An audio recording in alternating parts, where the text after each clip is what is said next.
સુરતમાં ફરી બોમ્બની ધમકી મળતા પોલીસ દોડતી થઈ ગઈ હતી। સુરતના ઉમરાની પાસપોર્ટ ઓફિસ અને નાનપુરા પોસ્ટ ઓફિસને બોમ્બથી ઉડાવી દેવાની ધમકી મળતા પોલીસ અને બોમ્બ સ્ક્વોડ દોડતું થયું હતું અને સઘન ચેકિંગ હાથ ધરાયું હતું। ફરી એક વખત બોમ્બની ધમકી મળતા ચકચાર મચી જવા પામી હતી। 2 દિવસ અગાઉ સુરત કોર્ટને બોમ્બથી ઉડાવવાની ધમકી મળ્યા બાદ આજે સુરતના ઉમરા વિસ્તારમાં આવેલી પાસપોર્ટ ઓફિસ અને નાનપુરા પોસ્ટ ઓફિસને બોમ્બથી ઉડાવી દેવાની ધમકી મળતા ભારે દોડધામ મચી ગઈ છે। ધમકીની જાણ થતાં જ ઉચ્ચ પોલીસ અધિકારીઓ, બોમ્બ સ્ક્વોડ અને ડોગ સ્ક્વોડ ઘટના સ્થળે પહોંચ્યા હતા અને બંને સ્થળોએ સઘન તપાસ હાથ ધરી હતી। પ્રાથમિક તપાસમાં કોઈ શંકાસ્પદ વસ્તુ મળી આવી નથી। જોકે પોલીસ ધમકી આપનારની ઓળખ માટે સાયબર ટીમની મદદથી તપાસ હાથ ધરી છે।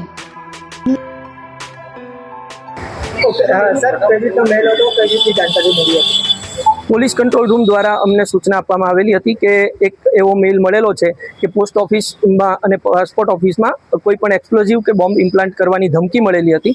જે ધમકી મળ્યાને અનુસંધાને પોલીસે તાત્કાલિક પોસ્ટ ઓફિસ પર અને પાસપોર્ટ ઓફિસ પર જઈ પોતાની કાર્યવાહી કરેલ। BDDS ટીમ, અમારી જે બોમ્બની ટીમ છે, એને બોલાવી અને તાત્કાલિક સઘન ચેકિંગ કરાવેલું છે। તમામ જગ્યા ચેક કરવામાં આવેલી છે અને હાલ અત્યારે કોઈ પણ આવી વસ્તુ પ્રાથમિક દ્રષ્ટિએ કોઈ મળેલી નથી અને એની સમગ્ર BDDS દ્વારા ચેકિંગ કરતા આ ધમકી જે મળેલી છે એને અનુસંધાને કોઈ એવી શંકાસ્પદ વસ્તુ મળેલ નથી, જેથી હાલ સંપૂર્ણ શાંતિ છે।